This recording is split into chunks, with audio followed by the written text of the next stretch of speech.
ప్రాముఖ్యంగా మనం ఎవరినైతే ఎక్కువగా ప్రేమిస్తామో వారి దగ్గర నుంచి తిరిగి ఎక్కువగా ఆశిస్తాం.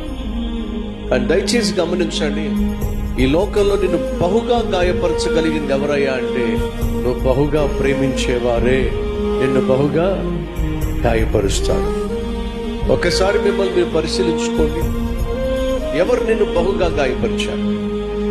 ఎవరి వల్ల మీరు బహుగా బాధపడ్డారు? ఎవరి వల్ల మీరు బహుగా కన్నీరు కార్చారు?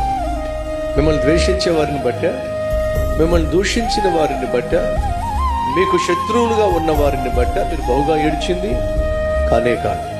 మరి ఎవరిని గూర్చి, ఎవరి వల్ల మీరు బహుగా ఏడ్చారో మీరు జాగ్రత్తగా పరిశీలన చేస్తే, మీరు బహుగా ప్రేమించిన వారే మిమ్మల్ని బహుగా ఏడిపించారు. ఇది సాధారణం. యేసుక్రీస్తు యెరూషలేము పట్టణాన్ని బహుగా ప్రేమించాడు. అదే బహుగా ప్రేమించిన పట్టణమే యేసుక్రీస్తును బహుగా తృణీకరించింది.